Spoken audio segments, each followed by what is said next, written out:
Things just got worse and worse and worse as the night went on. Again, valiant effort down the stretch for the Bucks. Just too little, too late. Let's go down and let's see what Coach Fletch and the rest of the crew has to say. And as always, go Bulls. So let's head into the locker room right now and see what the guys have to say about that one. Wow. Where do the Buccaneers go from here? What an incredible atmosphere. What a good win for the Tampa Bay Lightning. They snapped a 7-game winning streak. How we feeling, Bucs Nation? It's time to party, baby.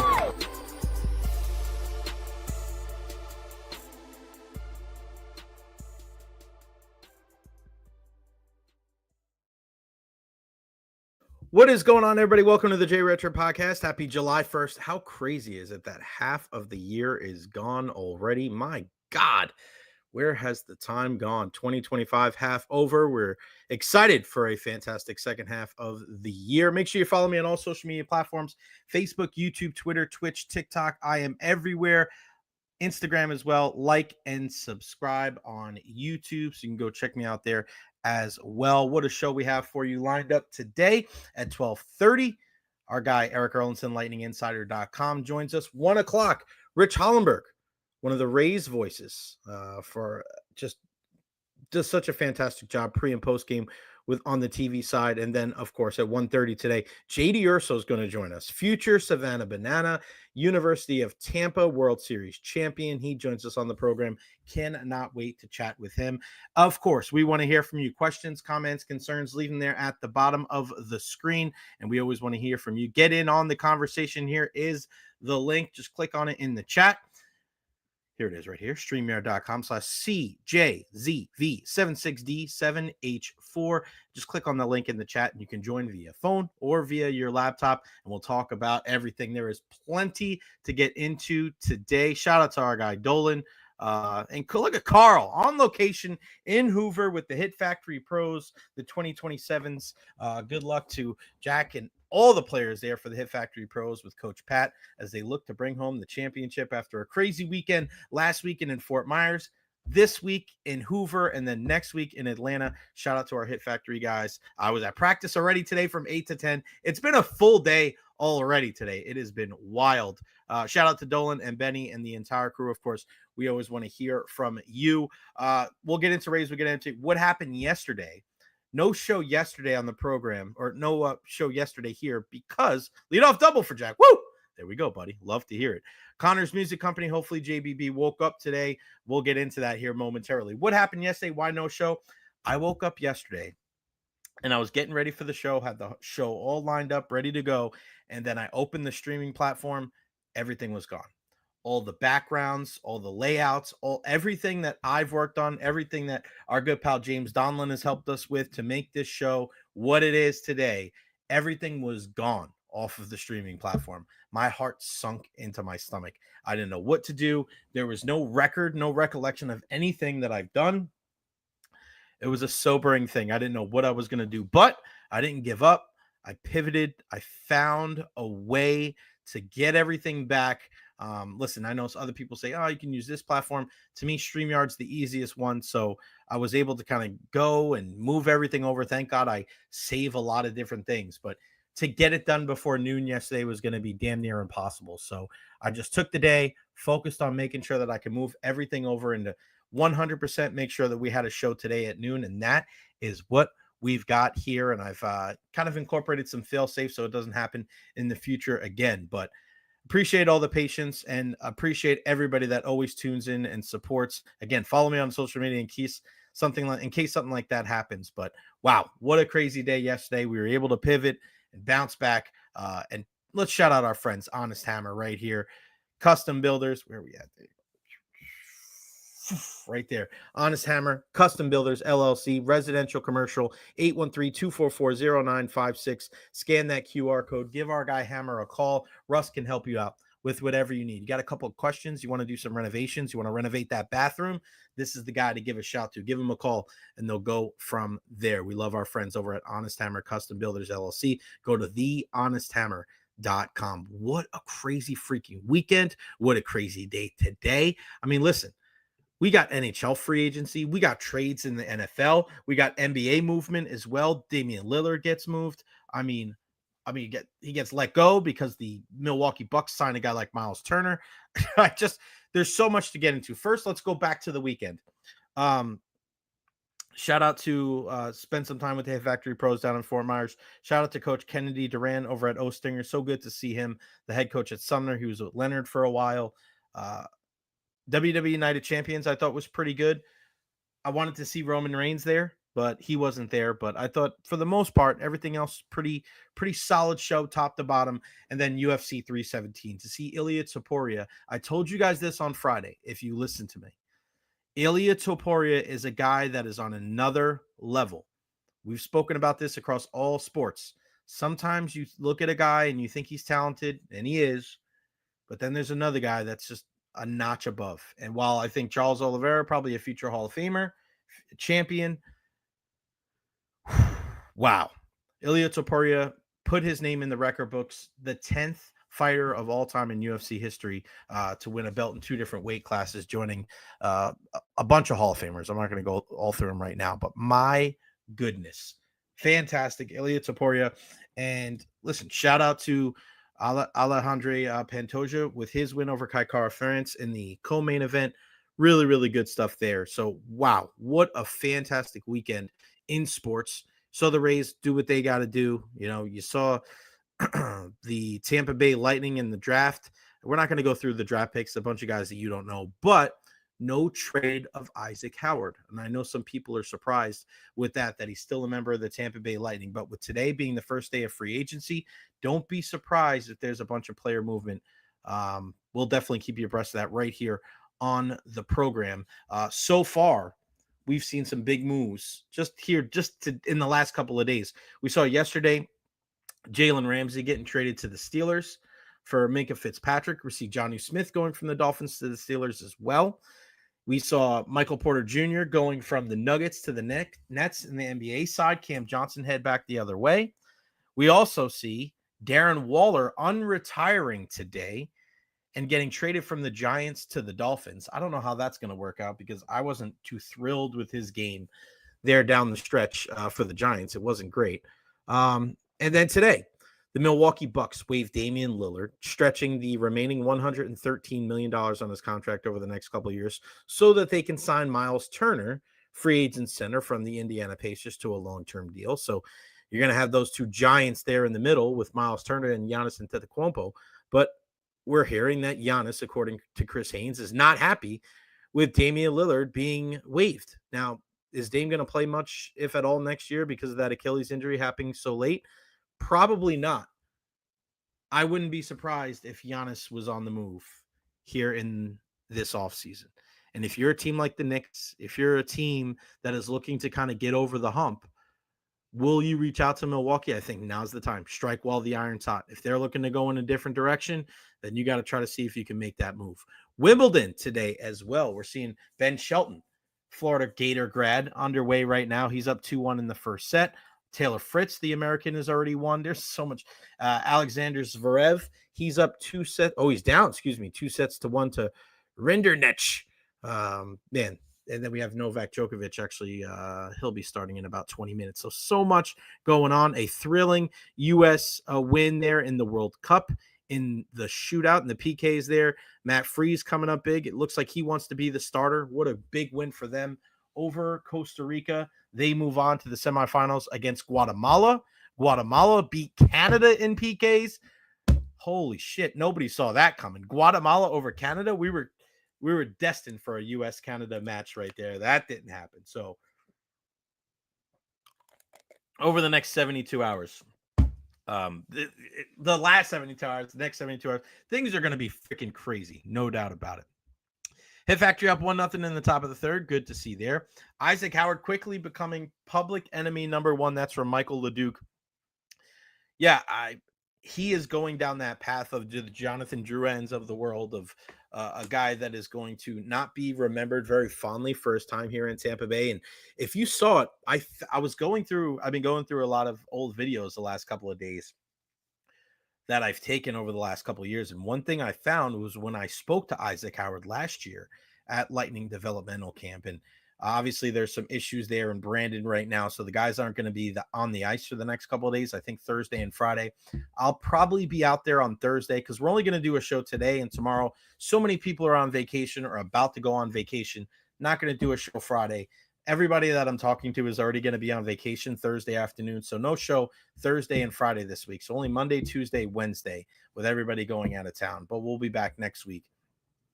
But yeah, I posted the video from last year's developmental camp with Isaac Howard, and it's funny to kind of look back at what he said here. Let's play it for you real quick. See if we can get. And shout out to our guy Matt Matera. If you missed the podcast from Pewter Report at 4:00 yesterday, it's up on their channel. Go check that out. I had a really, really good time with him. To be able to chat with him about all things Tampa Bay Buccaneers. Love our friends over at Pewter Report. Here is and this has gotten some pretty good traction. This is Isaac Howard, all right, from last year. Does it seem like he wanted to be a guy that wanted to be with the Tampa Bay Lightning? You guys, you know, take a listen and you tell me what you think. Camp, what's changed from last year to Hold this year? on. Yeah, I mean, it's just enjoyable to be out here. Isaac, great to see you again back out there with the boys, man. What is it like to be back out there now, second camp? What's changed from last year to this year? Yeah, I mean, it's just enjoyable to be out here, get with all the prospects, and I think it's similar to last year, but just knowing more what I'm doing, and I went through it last year, so I kind of know what to expect. So it's just trying to enjoy the week. It's fun.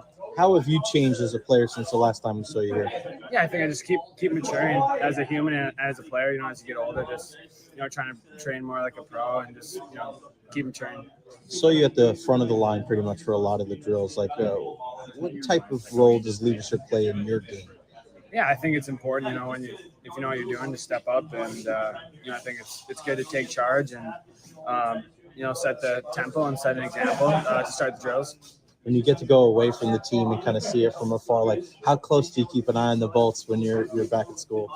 Yeah, I tune into a lot of the games. I love watching hockey, so the Bolts have an exciting team, so I love tuning into their games. And yeah, pretty much every night I'm watching an NHL game. So, what's the future kind of looking like near future, like prospects and ideas of what you're going to be doing 6, 12, 18 months down the road? Yeah, this year I'm going to Michigan State and just focusing on that. I just want to keep growing as a person, as a player. Keep maturing, and don't know what 12, 18 months. Not sure what's going to go down the road, but I just want to take it, 1 month at a time. Get to school, get with all the new teammates and transferring. So get to meet all of them and just try to enjoy the season and do my best. A lot of people look at that now and they say, wow, he didn't really say anything about the Lightning being part of his future. And I don't know, maybe he wasn't trying to put the cart before the horse in but it was a lot of generic standard answers. And usually when you talk to some of these players, they tell you like, yeah, one of these days, hopefully I'll be playing with the big club. And you didn't really get that. And you just wonder, it's crazy how things have changed since that day, since we spoke to him at the TGH Iceplex, to the incredible college season that he had with Michigan State, Hobie Baker Award. And now he'll never suit up for the Tampa Bay Lightning ever. And they're looking to make a move. I'm just keeping an eye out with a day like today, which is just so many things going on. I saw Victor Arvidsson got traded from the Edmonton Oilers to the Boston Bruins. We've seen already that the Florida Panthers have brought back Brad Marchand, brought back Aaron Ekblad, brought back Sam Bennett, brought back Thomas Nosek. So they're bringing back all 12 forwards from their Stanley Cup winning team this year. There's so much going on. First name greatest. Yep. We just mentioned Miles Turner to the Bucks. Giannis getting help, but losing a guy like Damian Lillard, who I know he was so happy to have, as a tag team partner there to be able to go up against some of the beasts in the East. Shout out to David Terry, Nathan Elliott, Mike LaRue. Gates Gonsalves didn't receive a qualifying offer, now a free agent. But if you saw the tweet from Ed Encina from the Tampa Bay Times yesterday, I don't think that's much of a concern, because they look at Gonsalves as a guy that's probably going to come back. They'll figure out a way to bring him here. You want to talk about difference, right? Isaac Howard and Gage Gonsalves. Talking to Gage even just in the locker room. Like, he's just so happy to be here and so happy to be able to contribute with the big club. I wouldn't be surprised if that deal comes out, here in the next couple of days. Don't be surprised if that's kind of the big first domino to fall for the Tampa Bay Lightning. Shout out to Bart. Taylor Ford bringing up Jonathan Taves now at Winnipeg. It's going to be great to see him back in the game after missing a couple of seasons with the Chicago Blackhawks. Captain Sirius, a future first ballot Hall of Famer, to be able to have him back in the game and, in his home province there. I'm very, very happy to him. Yes, Ryan B, Mitch Marner to the Las Vegas Golden Knights. Sign and trade, signing a big old deal, 8 years, $12 million AAV with Golden Knights are a team. Ever since they've joined the National Hockey League, man, they've been going for it. And I think that's what we want. That's what we want for him to be able to, or that's what we want for teams. Like when they join the league, like make big moves and have some fun. You just add him to Jack Eichel and you add him to Tomas Hertl, and it's a damn good team. They're a force out west, and they just got to keep building. And, Marner just put out a big message today thanking Toronto for everything that's happened. And, they're bringing Tavares back, but they let Marner go. More and more moves is the first day of NHL free agency today. Michael Ledoux, keep maturing as a person and a player. That is good. It's absolutely rich. Yeah, I mean, when you listen to that now, it doesn't sound so great. Pretty hard to imagine someone being a bigger diva than Drouin, but here we are. Yeah, I remember speaking to Jonathan Drouin, and it's ironic enough that I spoke to both of them there at TGH at the Iceplex in Brandon years ago. Jonathan Drouin just having just a kind of a normal discussion about passing the puck, and he just was just like, it was just the most awkward conversation. Remember those like little nets that you see in All-Star Weekend where the guys pass the puck to? And, I asked him, I was like, you ever do anything like that before? And he's like, no, not really. And it was just other guys would be like, no, never seen that. It was really cool. It's a great thing to be able to work on passing and being able to be accurate. And Duran was just not very loquacious and talkative whatsoever. And Isaac Howard wasn't necessarily like that, but I think those guys now will be forever linked as two highly touted, high draft picks for this Tampa Bay Lightning team that just never worked out.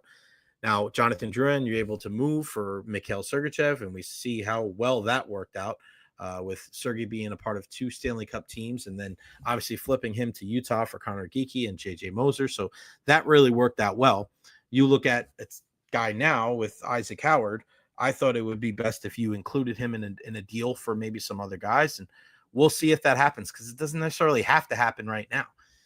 You could trade him now, but then you could also trade him at the deadline next year as well. And Julian Brisebois is not going to be pressured into doing a deal that is going to sacrifice, and as evidenced by these moves right here, right? I'm not pressured to do anything. So he's going to sit there and he's going to wait it out. If they find a trade partner, they'll trade him. If not, it'll end up being a second-round compensatory pick, and then you go from there. Ideally, is that what you really want from a guy that you thought could be a big part of your future? No, but it is what it is, and you got to focus on it right now. All right, so let's talk about the Tampa Bay Rays and what happened with them last night. You're watching this game. First off, a big reminder, as the Rays were getting closer and closer to first place in the AL East, for some reason, I don't know why this happens, but it seems like when the Rays get into like striking distance of the Yankees, it's just like all this like badgering and back and forth of like it's just a weird, don't worry about what the Yankees are doing. Like they're operating on a completely different like path than what the Rays are doing. If you're bitching and moaning about like how much money they spend and they're like, who cares? Like, let the Yankees do what they do. You focus on what you got to do. Like going these back and forths, and it's like, oh, here's this conversation again about how many World Series the Yankees. I mean, it's just like, don't worry about that shit. You're never going to win that argument. Who cares? I'd rather be proud of what the Rays are doing and making the most out of what they're doing and focusing on how they've turned it around and focusing on the future with them rather than worrying about the Yankees. Like it's an unwinnable conversation. So I just don't understand why you waste your time with that shit. Focus on what you're doing right now. And for the most part, the Rays have played much better in the month of June than we saw previously. And now they're in contention. but they have to focus on the little things. We say this a lot. Focus on the little things. If you can do that, you'll be in good shape to be successful. And you saw that was a problem last night in that game against the Oakland Athletics. And just look no further than what happened at the end of the game. We'll go play by play for you and just watch right there in the 8th inning. Why did the Rays lose this game? You obviously fall behind 3-0 in the first. You give up another in the third, but then you answer all the way back in the fourth. And you show the type of resiliency that has really paced this team in the month of June. And, you get a 2-run home run from Junior Caminero, Aranda with one of his 2 hits, and then Caballero with a bunt as well. So all right, you're back into this game. And now coming down the stretch, again, we'll go right here in the bottom of the 8th inning. This game was won and lost, the bottom of the 8th and the top of the 9th. And just stay with me here, okay? So it starts off with Colby Thomas goes into left field. Yandy Diaz, leadoff single. You pinch hit Brandon Lau. He comes into the game. Chandler Simpson comes into Yandy Diaz and promptly steals second base. So they walk Lau. So you have first and second, nobody out. You have a guy like Junior Caminero coming to the plate, and we know all year long, and if you follow our guy Evan Klosky, the double play counter just keeps getting higher and higher and higher. I think he's at 22 now for the season. But there's certain situations in the game where you have to, I don't want to say just have to put the ball in play, but you have to make sure that you have a quality at bat, and if it's an out, it's a productive out. And that's not what you got from Junior Caminero. And I know he's a guy, big bat. He's a guy in the middle of the lineup. But for him to be able to ground into a double play right there, you just can't. You can't in that situation. And I wouldn't have hated it if, Junior takes a pitch and Chandler, you run like a little bit of a double steal there and try to get Chandler to third base with nobody out. But situations like that, situational hitting, and I know it's weird to say that, but it's almost better to be able to strike out in a situation like that, but to hit into a double play. He has to be cognizant of where he's at. Lift the ball to the right side so that these guys can move up. Not good enough for Junior Caminero. And he's a young player, but when it comes down to it, when you're not making mental mistakes, sometimes the physical mistakes get you. Here comes Josh Lowe. Line drive to left field. Colby Thomas with an incredible throw. Brandon Lau gets thrown out at the plate. Again, those little things, those are the things that get you. And then you look at the other side. All right, single from Muncy, single from Urias after Denzel Clark, who's in a similar situation to Junior Caminero. He strikes out. Here comes Lawrence Butler, triples. That ends up being the winner, 6-4. Rays lose because, of course, you get Mason Miller coming into the game throwing 103 miles an hour. My God, watching how hard he throws. And how about Jonathan Aranda just lining a single to center field, not trying to do too much, just that's what you got to do for a guy like Mason Miller. But that's what happens. If you're the Rays, focus on the little things. And that's been a big part of why they've been winning these games as of late. We saw the 3-0 win a couple of days ago where you're getting bunts down. You're moving the baseball. You're moving the runners. You're playing good defense. You're pitching the ball, pitching well. That has to be the hallmark of this team. Continuing to do the little things, because you're not going to bop every single day with these big time lineups, with these lineups that have guys that, 30 home run, 100 RBI guys that teams spend a bunch of money on. You have to get back to playing the game the right way. And listen, I know people look at the Athletics as a team that's kind of in disarray. They're not playing in Oakland anymore, but they play hard. They really do. And if you get to the back end of that bullpen and you go with Mason Miller, that's an 8-inning game for the most part. So I wouldn't be surprised if that guy gets moved. I was a little surprised that the Yankees or the Red Sox or Phillies didn't go out and try to get a guy like Mason Miller, because he screams a guy that's going to be pitching in October and November when you throw the ball that hard. I mean, my goodness. Power pitching plays in the postseason. Let's never forget that. That's part of the reason why I wasn't a huge fan of, for the Yankees' sake, wasn't a huge fan of getting a guy like Devin Williams, because his power pitch is his changeup, and you see him having trouble in the postseason because it's not the same. It's not the same when it's colder. The ball's not moving as well. The guys have trouble getting the grip. It's the power pitching, throwing the heat. So for a guy like that, throwing the changeup, I think that's going to come back to bite the Yankees there in the offseason, or excuse me, late in the season and in the postseason. So keep an eye on that as well. But Rays back at it tonight against the I always want to say Oakland, but no, the Athletics. They're at Steinbrenner Field. 7:10 first pitch tonight, or 7:05. Excuse me. It's Canada Day. Canada Day, therefore, it's always a day. Tomorrow is Taj Bradley bobblehead day at 12:10 start for the Rays against the Athletics. An off day on Thursday before they go on a nice road trip before the All-Star game. 3 in Minnesota, 3 in Detroit, and then 4 in Boston against the Red Sox. So a 10-game road trip before the Home Run Derby on Monday, the All-Star game on Tuesday, the 15th, and then off days on 16th and the 17th, and then back at home against Baltimore and Chicago. Some of the other moves we haven't mentioned yet: Toronto re-signed Matthew Nyes, a 6-year deal, $7.75 million AAV. And then Nicholas Roy, 2 years left on a deal, $3 million AAV. He's the guy that went back the other way in that deal. Vegas and Toronto. Let's see. Ivan Provorov, Columbus Blue Jackets, 7-year, $59.5 million extension there. Jake Allen with the New Jersey Devils. He's going to stay there as the backup for Jacob Markstrom, a 5-year deal for the longtime veteran of the St. Louis Blues and the Montreal Canadiens. So a lot of different things happening across the NHL and the NBA. These teams are out here cooking. A lot of different things going on. Just trying to see, making sure that. All right, good. Yeah, I want to make sure that there's any news coming out that you guys know. Mike Carney, Canada Day, baby. It's Canada Day. Happy Canada Day to all that celebrate.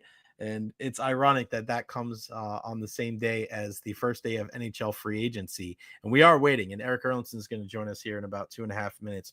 We're still waiting to see what happens with the Tampa Bay Lightning. I think you look at Isaac Howard, you look at Gage Gonsalves. Those are the two names that will be affiliated with the Tampa Bay Lightning as far as what moves could happen over the next couple of days, even starting today.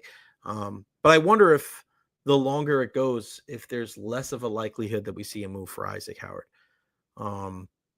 Gage, I think it's going to get done. And you look at what the team is going to be, unless a big move is made, because we heard Julian Brisebois on Friday mention that there is going to be free agency for Luke Glendening, Nick Perbix, and Cam Atkinson. Connor Sheary had his deal terminated by the Tampa Bay Lightning, so he could be a free agent. So you take that money off of the cap, which is great. It's a great thing for the Tampa Bay Lightning, opening up some more space for them.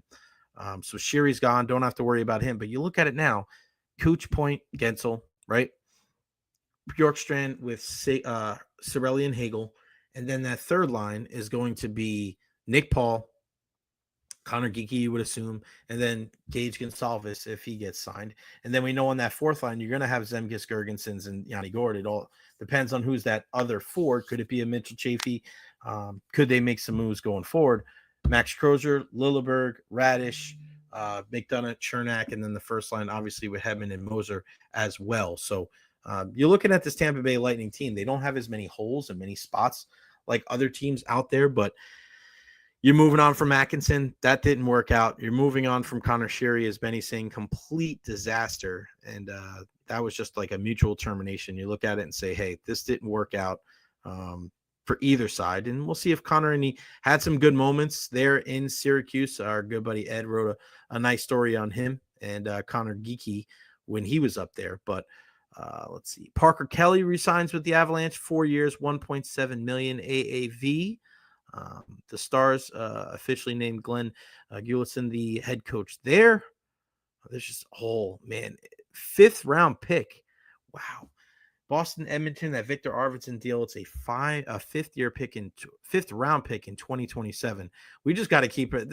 What did he do before Twitter? I just don't know, because there's deals are fast and furious. It's just a crazy thing, and we're just still waiting. What happens with our Tampa Bay Lightning? and we'll see what some high profile free agents. Where do they go? Where do they go? Like a guy like Brock Besser. I don't know. We'll find out. But let's bring him in. Our good pal Erik Erlendsson, LightningInsider.com. He's a brick wall like Andre Vasilevsky. What's going on? How are you? What's going on, buddy? How are you? Long time no talk. I know. Where are you? You're in your travels. We're in Northwest Ohio, near Toledo. Nice. Northwest Ohio, the Erlendsson clan. Happy first day of free agency. Happy Canada Day to you and yours. Any surprise that we haven't really heard much from the Lightning so far? Not really. Especially after some of the comments that Julian made the other day after the draft, that they expect to be quiet, right? They had their big offseason last year, obviously not re-signing Stamkos and trading for Jen Gensel, the Connor Geeky, JJ Moser moves. There was a lot of roster upheaval from last season. And, you just mentioned they don't have a lot of spots necessarily to fill. Nick Perbix, they're moving on from him. But you got Max Crozier, who we assume just steps right in. We'll see what training camp brings on that front. The interesting one with me here is what do they do with Gage Gonzalez? Right, like he wasn't QO'd, so technically he'll be an unrestricted free agent when the market opens here in about 29 minutes. But you would have to think they didn't QO him because there may be a deal that's close. There's a lot of praise for Gage's game, and you're looking for scoring depth. He feels like he could provide that. He certainly showed that in the second half of last season and was one of their most consistent guys in that series against the Panthers. If he's not brought back, and it's even if you feel there's a deal that might be close for Gage, it's a little trepidation there. If he hits the market, so can they do it? Do they rely on the young players? Look, not bringing back Luke Glendening because I think they feel that Jack Finley's ready to step up and give an opportunity, and he has something that they don't have a lot of among their forward groups, and that is a size at 6'6", 220 pounds, made his NHL debut last year. So I think whatever holes that they may have, I think they're looking to figure out internally, and if they make any sort of a free agency move, it's, I don't want to say minor, but it's, think of the Tyler Motts and how late in the free agency Tyler Mott signed and those type of situations. I'm not expecting much necessarily today in what they might do. If we see something that might be down the line a little bit, just to maybe add a veteran presence. So a little bit of a surprise here for NHL free agency. It looked like Brock Besser was going to be on the move, and he's actually going back to Vancouver on a 7-year deal, 7.25 AAV. That's got to be one of the bigger surprises so far. We thought guys like Mitch Marner would be able to, would move on. I don't know if it's a big shock that the Florida guys are returning. We see that pretty much all the time, where if you can take a little bit less, you'll be able to kind of, keep the band together if they want to do that. But I think Brock Besser, that's a little bit of a surprise there. I thought he was going to look for a new home. It felt that way, especially with the talks not having really taken place much during the season. And, but 40 goal scorers are hard to find. It's, guys who can put the puck in the back of the net like Besser can. They're hard to come by, and Vancouver needs some scoring. And with all the drama that the Canucks had last year, what Elias Pettersson are you going to get? They need him to be the guy that they're paying all that money to. Yeah. Does he need a setup man? And maybe that's what they're thinking. And how would you like to be one of the big networks today who have a free agency free agent show up and there's nobody? Nikolai Ehlers might be the biggest name left on the free agent market because all the Florida guys resigned, Besser's re-signing, Marner was a sign and trade. Like there's no big names really on this free agent list. And so how would you like to have to fill, a few hours of airtime with a show that's about nothing? Yeah, no doubt. Maybe they'll just dip into the NBA pool because there's a lot of stuff going on there. I know a lot of people are looking at this now, all right, well, these guys all took less to stay with the Florida Panthers. And some people are saying, well, why didn't Stamkos take less, right? It kind of sucks that the cap is not flat right now because of, you tend to think, wow, if the cap was raising in the last couple of years, could the Lightning have kept a Killorn? Could they have kept a Palat? Could they have kept Gord the first time? What do you say to those people that mention Stamkos and mention some of those guys that they weren't able to keep because it was such a flat cap during the 2021, 22, 23 season? Well, I think there would have been a better chance to keep some of those guys if the cap rose the way it's going to over the next 3 seasons, right? And that's why Florida's able to do what Tampa Bay couldn't, and that is Right. keep, the Bennett's, the Ekblads, and keep a Marchand. I mean, look, nobody expects Marchand to play to 43, right? Like, he signed a 6-year deal, but nobody expects that to happen. It's the same thing with the Ford contract. So you extend those contracts out a little bit and lower the cap hits. And look, Steven Stamkos was willing to take less. He knew if he was going to stay, he wasn't going to get $8 million per year here. So he was willing to take less. I just don't know how low that number was, and if the Lightning even wanted to keep him. I mean, you hear, right about this time last year on some of the comments that came out of both Steven Stamkos' camp and the Lightning's camp when they parted ways, that did the Lightning even want him? Right? So how low was the number to be able to keep him? And did the Lightning just feel they were in a situation where they just wanted to move on from him? So, but the other guys, yeah, I think if the cap had been going up like it is now, I think Andre Palat would still be here. Maybe Alex Killorn. Some other guys maybe not, but those are the two that stick with me that felt like they were a big piece of the puzzle that they had to let go of because the cap constraints were there and they were real. And the Lightning, I mean, you have to praise Julian and his staff for the job that they did during a flat cap era for trying to maintain as much as they could, and then also retooling on the fly. I mean, the Brandon Hagel trade is going to go down as one of the best trades, I think, in Lightning history. Look at the type of player that Brandon Hagel has turned into. Nick Paul has proved to be a pretty versatile guy. So he's done a pretty good job of retooling on the fly. Jake Gensel, for sure, as well. But yeah, it hurts. It hurts when you have guys that helped you win championships that want to stay, that you want to keep, but you just can't do it because of the cap.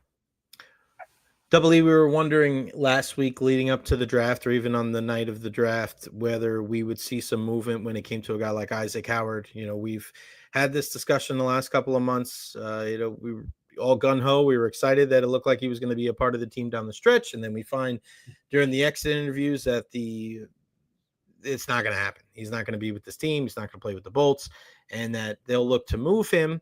And if they don't move him, they'll end up getting that compensatory second-round pick. And we hear after when Julian Breezewell spoke to the media that there's been a lot of conversations, but nothing concrete, like the bricks behind you, nothing solidified. What do you make of this entire process of Isaac Howard not being moved and the difficulty trading him? And do you think we could see something here in the next couple of days as free agency unfolds a little bit more? I think right now, if it didn't happen at the draft, it's going to take a little bit into free agency because teams are going to want to try and bring in players that they don't have to give up something for other than contracts, right? You don't want to have to add assets, and give up assets at the same time. So I think once the dust settles after a couple of days of free agency and teams kind of figure out where they're at, I think those discussions will heat up again and take place again. That's just sort of the nature of how things move at this time of the year. Now if it's not done by the end of July, then now we're starting to worry because classes will start up again and he might end up going back to school. And look, you can leave school at any time. You don't have to, you're not 100% committed to school if you end up going back to college. But if it's not done by the end of this month, then you start to wonder, will it get done? Because I don't think teams are going to be willing to give up assets at that point if he's going back to school and going to play. Then they know come next August they can sign him, and all the Lightning are going to get is that compensatory second-round pick. But the fact that there were plenty of discussions, and Julian was about as open as you're going to get out of Julian, right? Talking about, the teams that were a match, we didn't like the offers, and then teams that he didn't want to play for had the right offers, right? Like, so at least those discussions are taking place, and I think that's a positive sign in terms of will they be able to bring in assets for an Isaac Howard, and maybe all of that sets up what Lightning do in freeze, right? And maybe that's why they plan on being quiet, because they have an idea of who they might be able to bring in, assuming it's roster players and not just future capital. So maybe that's a positive sign that they know what they might be able to get in return if they can move Howard here in the next coming weeks. What position do you think they'd focus on if they're going to bring in a guy? Because they have to bring in somebody. Like, I know they have holes that they got to fill, but I mean, the depth has to get better with this team. And I don't know if running it back with the same group is going to make them that much better and get them that much closer to Florida, right? I mean, Florida traded away a guy like Jonathan Huberdeau for Matthew Tkachuk, and I know the Lightning what they did last year, but I don't know, man. I have a hard time believing that, even if they run it back again, they think automatically things are going to be different, because you look at a guy like McDonough, he's a year older. He played 82 games last year. I don't know if he's going to do that again this year, right? What's your bottom six look like? How is it going to be able to go up against, their bottom six? And they're bringing all 12 forwards back. So what do you make of them? And as far as needing to make a move, what spot would you focus on, and how can they close the gap to the Panthers? Well, let's remember Oliver Bjorkstrand. You're going to get a full year of Oliver Bjorkstrand. You did not see him in the playoffs, assuming he comes back from this injury, which sounded like a pretty scary injury to the leg. Assuming he comes back healthy, you're going to get a full year of him, and hopefully, you get to the playoffs and you can kind of see, because he's a clutch scorer. He's proven that in his career when it comes to the postseason. So let's add that in the equation. That's basically a new player, because we only saw him for 20 games and then didn't see him in the postseason. So that's a guy that helps out the middle six. But other than that, I think that's an area where they look to, right? You move on from Glendening. Do you try and bring in a guy who's a face-off type of guy? I mean, you look at the face-offs, and Glendening was 57%. Everybody else was around 50 to 51. You kind of need somebody who can be a little bit of a consistent guy you can throw out there late in games to win you those key face-offs, or win you key face-offs on the PK. So those are areas that I would look at. I still wonder about their defensive depth. Again, I said it before. I like the top four: McDonough, Chernak, Hedman, and assuming Moser stays on that right side. Can Emil Lilleberg take another step in his progression? To become a guy that you can rely on for 15 to 20 minutes a night. Is Crozier going to be the guy that plays next to him? Where does Darren Radish fit in? So I do have some questions still about their overall depth on defense. Do you try and bring in a veteran? They didn't last year, when we thought that for sure that was an area that they were going to address, especially at the trade deadline. But if you're looking at additions via free agency, those are probably the areas that I would look towards as potential adds. But again, I don't expect much. Joel Armia, and it looks like Corey Perry heading to the LA Kings. That's interesting. Corey Perry. So you know what's going to happen. The Kings are going to the Stanley Cup final next year, and then they're going to lose. Yeah, it's crazy. When you look at this Tampa Bay Lightning team, as you just mentioned on the defensive side, do you think they try to go 12-6 more next year? I know they were so 11-7 happy. And if you say Crozier's picking up per Perbix, like I understand that aspect of it, but then you wonder too, are you really doing your forwards a disservice? And I know it helps you with the matchups. It's something that you can always go to. I think it's better utilized on the road when you know that you don't have that last change. But I just wonder if the guys maybe wore down a little bit because they played it so much during the regular season last year. And, does it hurt your decor, right? Does it hurt your decor? And I know it's good to be versatile. It's good to be able to play with a bunch of different guys, but we can't on one hand say like, oh, the familiarity is good. And that consistency, knowing who you're going out with is, that's part of the reason why Chernak has played so well, playing with a guy like McDonough, that consistency, and then have situations where you're mixing and matching all the time on defense. So I just wonder if this is something that you think they're going to continue to do at a high clip in the 2025 season, or do you think they go back to maybe a little bit more of a traditional 12-6 the majority of the year? Well, you bring up an interesting point with taxing the forwards, because you're right. I mean, some of those guys were playing some heavy minutes down the stretch, right? When they were going 7-11 for a good portion of the second half of the year after Moser came back in particular, because they went 12-6 quite a bit to start the year, right? Darren Radish was actually the guy that was out quite a bit. And then they would rotate, and Perbix would sit out, Lilleberg would sit out. So they kind of went through that little bit of rotation. And then Moser got hurt, Yeah, and then, Moser missed almost 3 months of time. Mm-hmm. But when they did go 7-11, it certainly has its advantages. But one of the disadvantages is, well, there you go. Somebody just told us Gage Gonzalez the deal was close and it's done too by 1.2. So There you go. that's a positive sign. So that's good. You got it done 15 minutes before free agency started, so no threat. Yeah. So that's good. That's going to help. That's going to help their middle depth if he can continue to be the player he was in the second half of last year, and he continued that in the playoffs. That's probably one of their most consistent forwards. So there's a guy that you can put between second and third line, some versatility on the wing, and show that he could play with Cooch and point it a couple of times throughout the year as well. So that's a good signing there. Good job on Julian getting that contract done with Gage. But back to the 7-11 situation. Yeah, I mean, look, when Anthony Cirelli's having to play 25 minutes and Hagel's playing 25 minutes, and Kucherov is playing 25. I mean, that's a lot for forwards. Those are heavy minutes, and and you wonder, especially with the style of play that the Panthers have, did that lead to being able to wear those guys down even more, right? Because you get punished in the playoffs. We saw it, and the way that the Panthers played throughout the entire playoffs, that was part of the strategy. Just punish, whether it's legal or illegal, however you want to look at it. But that's what they try to do, and that's why I was asking the questions at the end of the season there. Do you almost have to build your team just to get out of your division?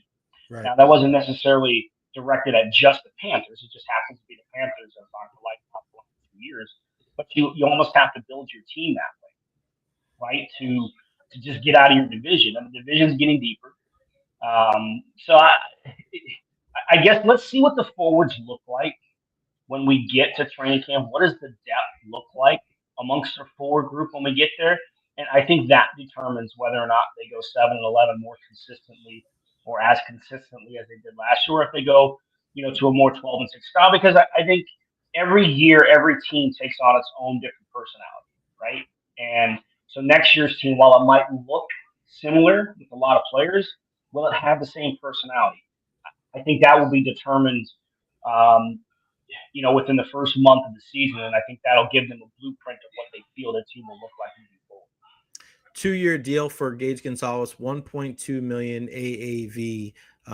Lightning just announced it themselves as well, so that's a really good thing to be able to get him in. And you mentioned it too, E. And here, I'm going to put up the graphic for everybody so they can see. It's always nice when you get your own graphic, and a good graphic too. Hold on, let me see. There we go. Look at there. Look. Oh, wait, let me put it here. There we go. Gage Gonzalez, 2-year contract with an AAV of $1.2 million. Let's talk a little bit more about him, if we can, E, as far as the growth that we saw from him. I feel like he was a guy that went down to Syracuse, worked on his craft, and just really just showed that he's not just a playmaker, but he can put the puck in the back of the net. Saw him playing on the top line a little bit too before he settled in. He's going to be a middle six forward for this team, but it just seemed like you love this story. You love a guy that's been in the system. We saw him a ton when in development camp over the years, and we've seen him in training camp, and he was always one of the guys that he made it a little bit farther every season. But to be able to see a guy like that really play his best hockey down the stretch and not look out of place to get rewarded, I think it's a good deal on both sides. I agree. He is. You love these development stories. So when players and specifically teams talk about development paths, everyone is different. There's no doubt. Some guys accelerate faster. Some guys take a little bit longer. He was an overage guy when he was drafted, so he was already 19 when he was drafted. So he was a little bit 1 year further along the prospect list, if you will, in terms of what they wanted to do with him. But yeah, it's you look back, even go back to the Tyler Johnsons, the Andre Palots, that era of prospects the Lightning developed, right? Johnson was an undrafted free agent. Palot was a 7th-round draft pick. But they put him into the system. They get him into the program, the off-season program. They build their skating. They get a little bit better here. You can build on what they already have in terms of their back pocket and their skill set and everything. And then you give them a taste here, you let them build. Give them more minutes in the AHL, you let them build. You give them a couple of games at the NHL level like they did 2 years ago, and you send them back, and this is what we need you to work on. And then they have to work on it. And this year in particular, I think, was the best example of what it means to develop. Because, there was a good chance he might have made the team out of camp. He was injured late. they decided to send him back and let him play some time. And then he comes up and he plays a couple of weeks. Okay, you're getting there, but you're not quite there. Mm-hmm. But then when he came up that last time, it clicked for him. And you never know when it's going to click for players. And with Gage, it clicked. And I tell you what, I had plenty of conversations with him over the last course of the last month and a half of the season, and you can see the light bulbs. Like you can see just in the conversations with him and what he sees different now than maybe he did his first call up, and then that first call up compared to his first year pro. Like you just see everything that the players start to understand. And when I heard him, excuse me, in a conversation I had, talk about he wanted to get a deal done quick because he wanted to go spend time with Kucherov. Mm-hmm. He wanted in on the Kucherov camp. Right. And I don't know if he was there when Kuch started this because we know 1 week after the season was over. Yep. Stammer was Kucherov there. underway. So you start to see how now he sees the game a little bit differently, and he wants to understand how Kucherov. And look, nobody sees the game like Nikita Kucherov, but as a young player, you have the opportunity to tap into that and work with that and see the work ethic. And now, hopefully, he builds on that, and he gets. So it's a wonderful story of a development program where a player isn't rushed because rushing players can ruin their careers. You season them, you let them work at it, you let them understand what it means to be a pro, and then give them a taste of it and understand. Okay, you want more of this? Go work on this, and we'll see if you're ready for more of it. And it's a great story, and he is the type of guy that can move around first, second, third line. Certainly, he showed he can make plays like the top six guy, but also that he can, kind of grind if he has to. He's not the biggest guy in the world, but he can grind in a third line role if you need him there for a little bit. But I think he's better suited in, a middle six type of role, more on the top tier of that middle six, because he can be a playmaker. And you can never have enough of those guys in your roster, and maybe that helps solve some of what I still think might be some depth issues up front. Yeah, I look at this, the way he's played. There are a couple of things. One, he plays bigger than the guy that you see walking around in the locker room. Like he doesn't look like a big guy at all, and he plays bigger than that. And I'm with you. Just talking to him, just as a human being, he's just more comfortable. Even just like not worrying about saying the right things all the time, right? He doesn't have to always give like the standard like cliche answer. He can just kind of talk, and he's just like, yeah, the comfort level. You can just see it. Not everybody's as comfortable as JJ Moser, but I mean, it's just the way it goes because he can talk the ear off for Brad Smokey, that guy. All right, what's the rest of the summer looking like for you, buddy? Hey, we'll be back in town here after the weekend. I know I'm missing development camp and everything like that as we're out of town. But look, before you know it, training camp's here. You're going to start to see players trickle in at the beginning of August as school starts with some of the guys that have some kids. And get them into school. So I'll be hanging around. I've got a couple of concerts on my schedule to kind of close out the summer as we get close to camp. But boy, I tell you, the summer goes fast, doesn't it? It's before you know it, we're going to be talking about rookie camp and everything else, and we'll be excited for another season. So it'll be here in the blink of an eye. LightningInsider.com. We still got that promo code up? Absolutely, always there. Promo code JNZ, get $10 off, not just this season, but every recurring season after that. And yeah, man, it'll be here. It's July 1st, and it'll be here before you know it. Double E, thanks, man. I appreciate all your time, and give my love to the fam. Enjoy the rest of your time off, and before you know it, we'll be back up in the press box at Emily Arena. Thanks, pal. Anytime, man. Talk to you soon, Jay. Happy 4th. Thanks, pal. You too. LightningInsider.com, our guy, Erik Erlendsson. Make sure you go check him out. LightningInsider.com. Subscribe today. Again, we talk so much about supporting local, right? That is a guy right there that has been around forever covering this team. And on days like today, you want to make sure that you can, follow guys that are going to be all over it. So Gage Gonsalves back, a big deal for William Eklund, San Jose Sharks, 3-year, $5.6 million AAV contract extension there. And not a surprise, Vladislav Gavrikov signs a 7-year deal with the Rangers, carrying a $7 million AAV. This is a big big dude on the left side. So it'll be interesting to see if he is going to play with Adam Fox. They moved on from Ryan Lindgren. They also got Borgen last year in that deal with Seattle. So you got Will Borgen, you got Adam Fox, you got Braden Schneider, then you have Keandre Miller, Gavrikov, and you have some good players there. But you're looking at a team with the New York Rangers a couple of years ago. Wow, this is a team that's going to be on the rise. And then last year was just an absolute dumpster fire all around. Dennis Schroeder, on the basketball side, a 3-year, $45 million deal with the Sacramento Kings. There's just so much movement today. Basketball, hockey, baseball, it just never ends. I love it. I freaking love it. Very surprised that Brock Besser went back to Vancouver. All right. And then Robert Cochran, of course, SGA signs his Supermax extension. We don't want to forget that. Interesting to see how they fit all those guys under the cap over the next couple of years, as guys like Chet Holmgren and Jalen, all those guys come up with their contracts. Let's shout out our guy, the Honest Hammer, thehonesthammer.com. I want to show you guys this real quick before our guy Rich Hollenberg hops on with us.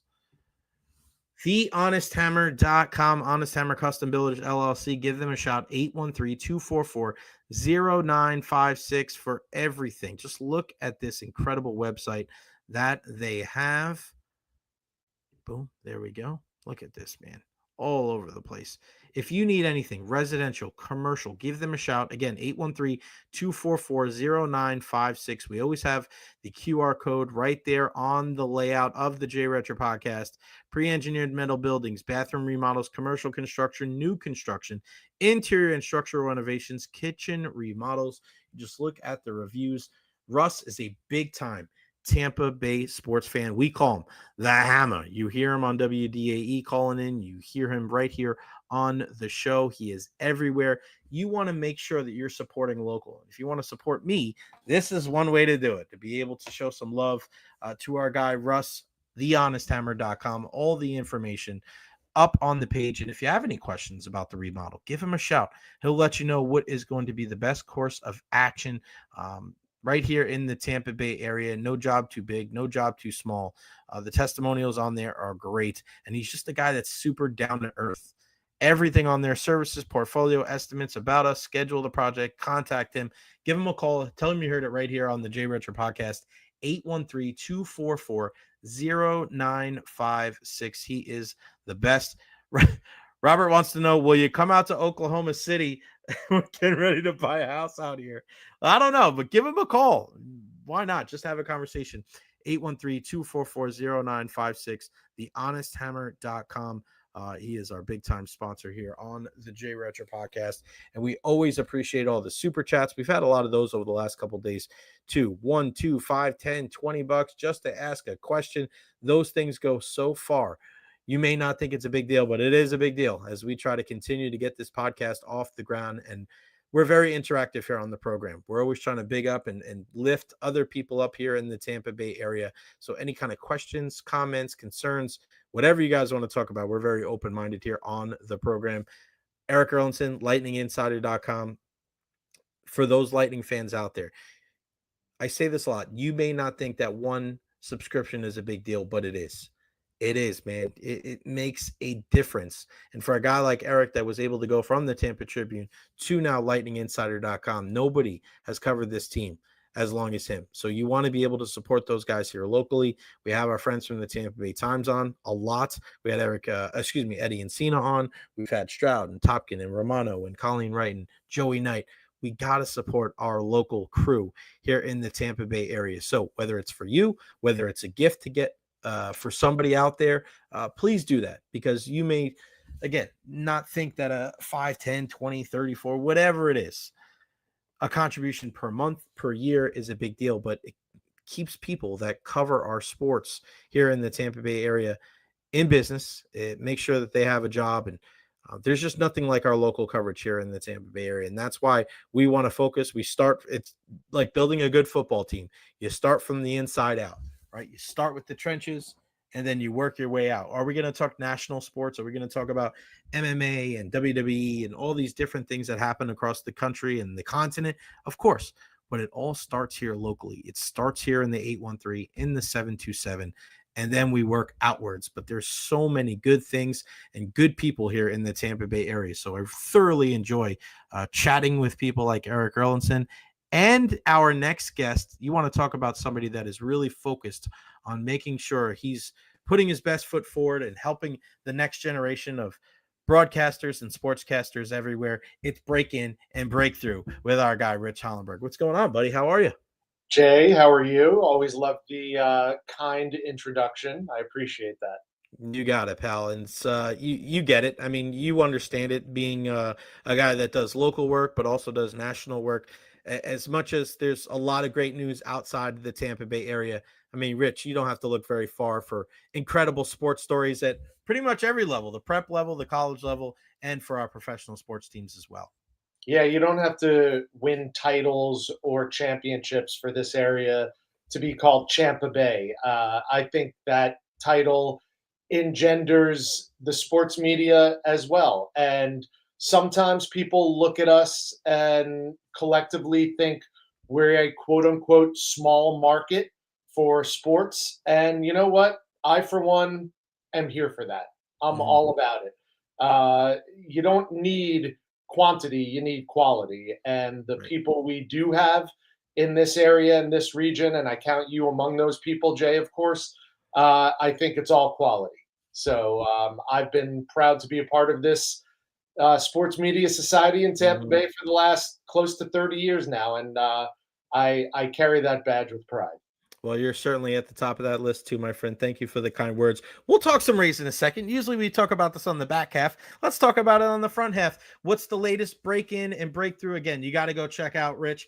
Go to the website. I always have it up. I'm always sending people that direction. richhollenberg.com, break in and breakthrough. If you're one of those people, an aspiring sportscaster or journalist of any type, if you're a young person looking to get into the industry, if you're somebody like myself that was coaching for 10 years, and then at 28 I wanted to get into the industry. Heck, I wish this was around when I was at 28 12 years ago. But what's the latest? And I see all the time you're on social media, and just, hey, this person was part of the break-in and breakthrough. People all over the country making waves and taking that next step in their careers. What's the latest? Well, we've hit a couple of milestones since you asked.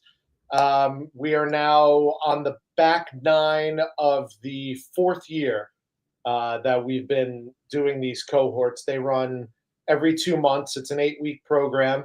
And at the conclusion of the most recent one, we have crossed 200 alumni who have come through the program over the last few years. So really happy about that, really proud about that. I am now into my 21st cohort that I've conducted over that time, and it never ceases to amaze me. Every time I do it, I meet a new group of up-and-coming sportscasters, and the first thing I say to myself the night before we start is, oh my gosh, this is the best group I've had so far. I can't believe it. And then that happens again. It's rinse and repeat. And that shows me one thing. There's still a lot of talent out there, and there's equal amounts of passion out there. And those are my 2 parameters. You don't have to have a certain reputation or a certain number of followers on social media. If you are talented and you have the passion to match it, to treat this industry like a craft instead of a job, then I'm here for it. And I want to help you accomplish your dreams. And step 1 is turning those dreams into goals. And that's one of the first things we do at Break In and Breakthrough. So it's been a joy. It's been a thrill. It will be my legacy when all is said and done, much more so than any game I've ever called or any team I've ever covered. Yeah, I'm with you, man. I mean, that's the big thing. And you see this in our industry is like everybody's smart. Everybody's talented, right? You have to go out there. I always say, people ask me all the time, and it's really rang true after starting this podcast, is it's not the games, it's not the athletes, it's not the events, it's the people that we work with. Like, it's the people that, our colleagues that become friends, and the experiences that you share with them, because we're not fans at the end of the day, right? It's a different viewpoint, it's a different perspective. The way we cover things, the way we experience things, it's completely different. So to be able to have, a class like yours for the, let me ask you this. What's the biggest change from the first cohort to the one now? What's the biggest change as far as the curriculum?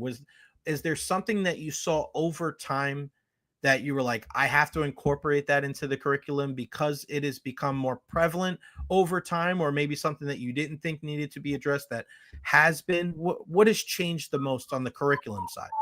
Yeah, I think that's a great question, Jay. And really, not much in terms of the nuts and bolts has changed. And that's because I spent a lot of time on the front end coming up with a program that I felt was universal for all the different disciplines, whether you want to be a reporter or an anchor or a play-by-play guy. I've done and continue to do all three of those. So I felt really comfortable being able to share those experiences and that wisdom, for lack of a better word. I also wanted to make it clear in the name of the program, Break In and Break Through. It's not just for young college students. It's for people who have already got their first job or their second job and are wondering, how do I make the next step? So in terms of the fundamentals of the program, not much has changed.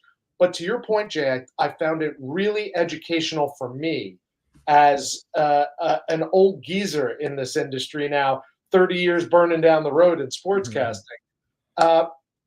that the intangibles are sometimes more valuable than the tangibles. And by that, I mean dealing with adversity, dealing with a lack of confidence, the imposter syndrome, anxiety, dealing with rejection, all of those things that I had to confront as a young sportscaster and still have to deal with on a fairly regular basis.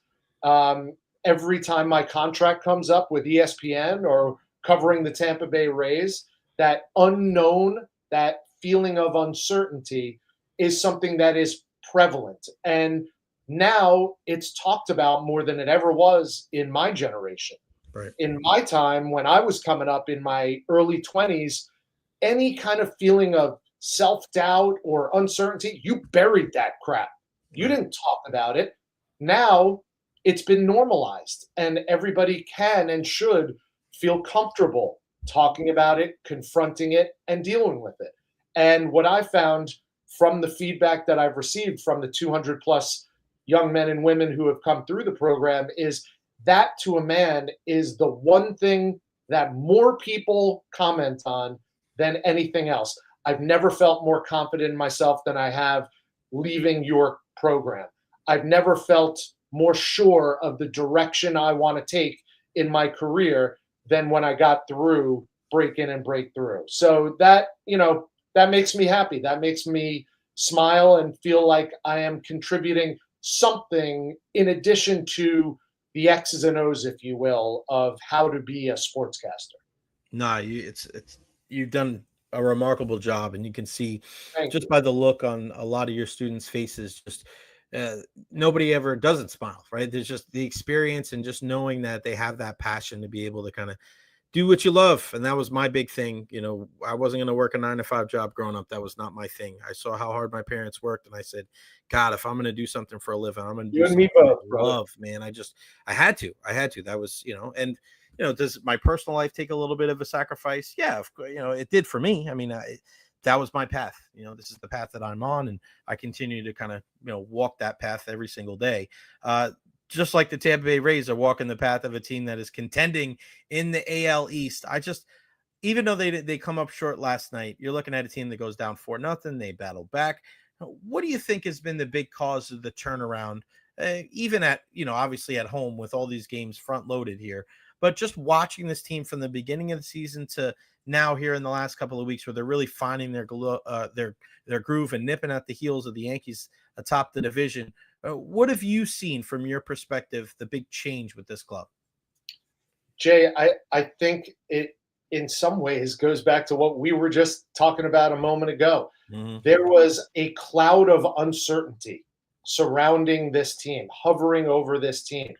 The stadium situation, playing home games front loaded in the first half versus the second half, the roster changes, the injuries that every team has to deal with, but we're focusing on the Rays. I came into this season, and you and I had even talked about it. I thought that this was a playoff team at the end of March. I said, going into this season, I think they could win 90-plus games. Why? Because I think they ostensibly had the best starting staff in baseball, and I think the offense was going to find its level as opposed to last year when it really was a disappointing year offensively, especially coming off a 99-win year the year before.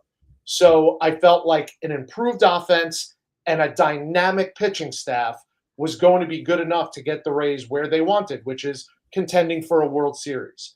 And in the beginning of the season, it wasn't that. Outside of the first week of the season when every starter shoved, and you're like, here we go. This team is going to win 100 games. The offense sputtered.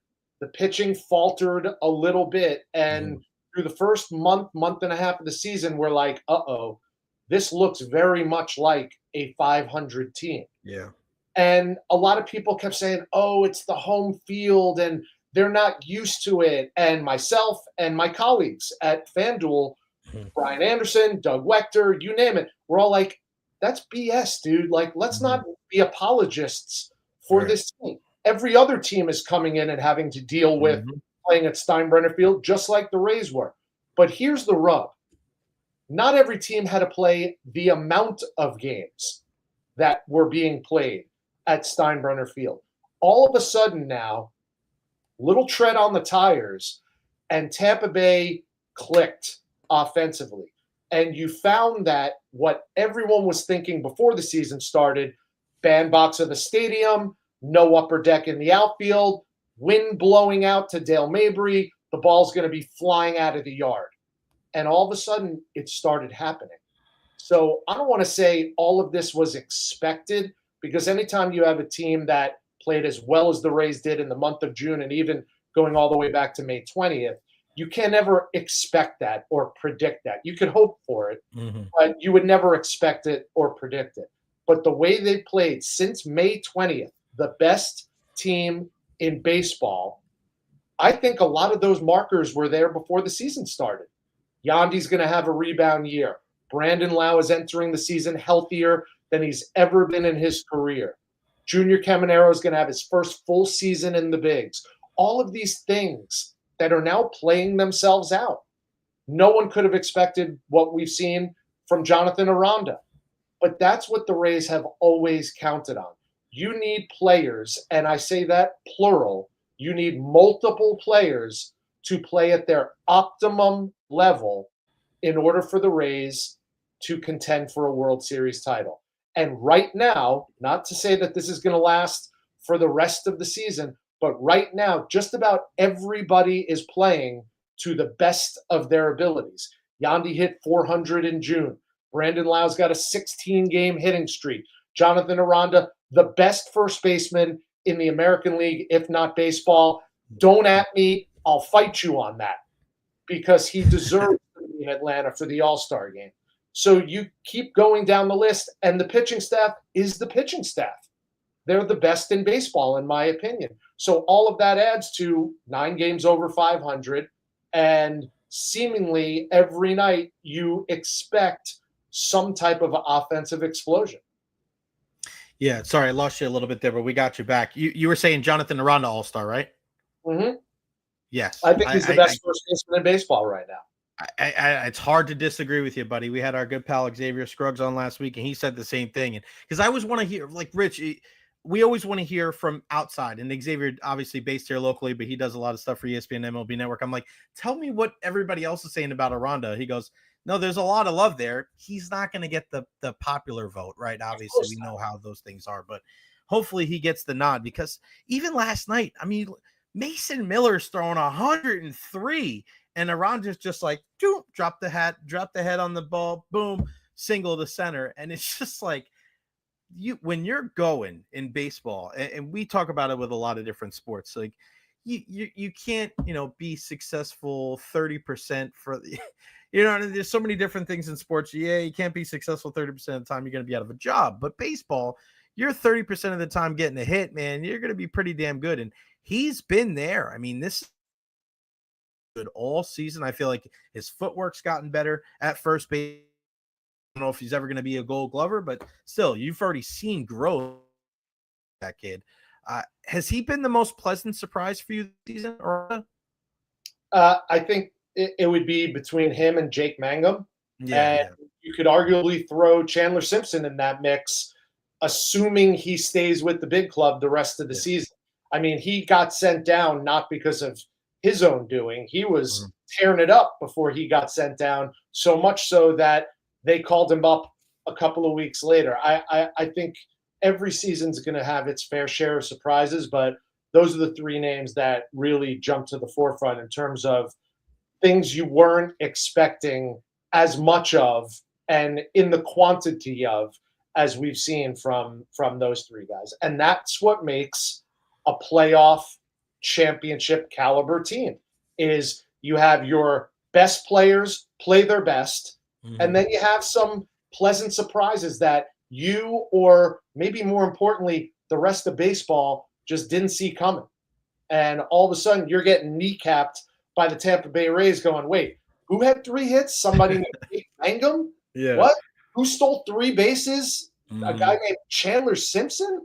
What are you talking about? And that's the beauty of this franchise, and it always has been.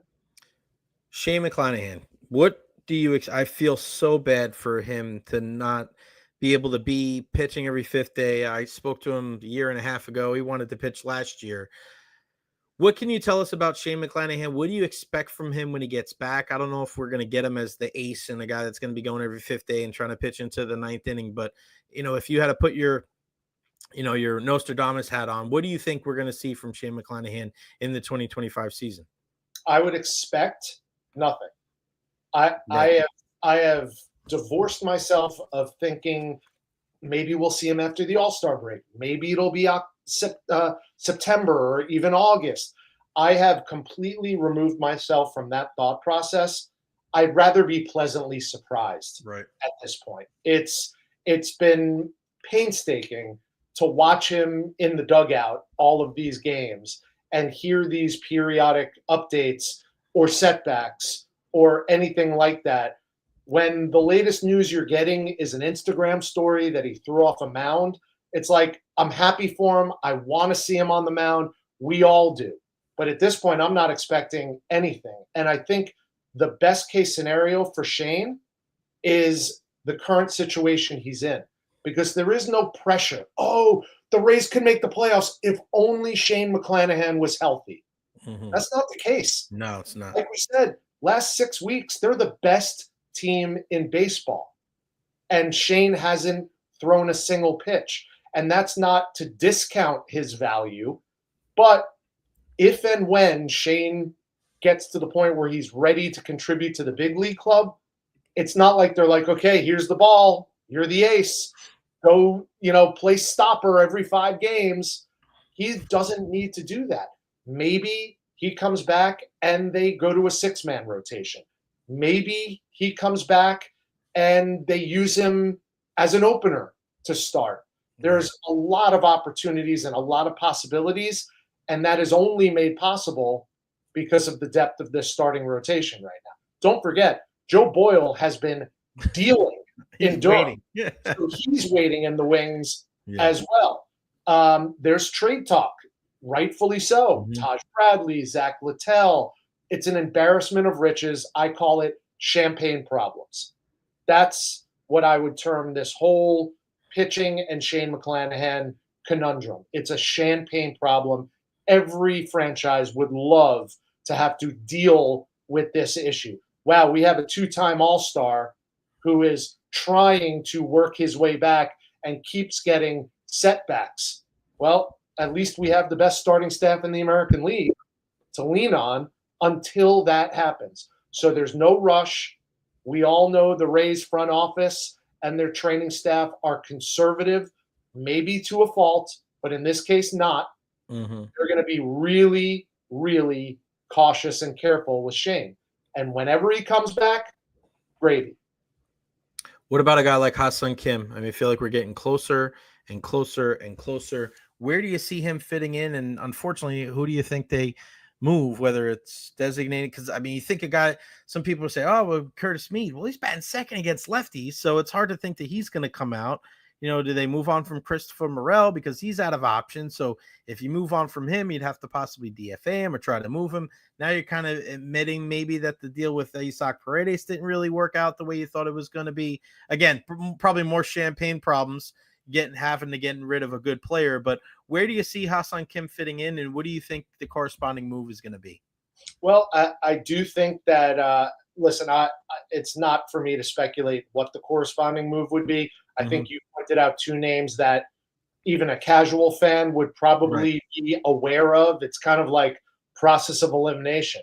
The one thing I know is that they value Taylor Walls so significantly that he will have a spot on this roster regardless. Taylor Walls, for Rays fans who aren't familiar, Taylor Walls is Kevin Kiermaier.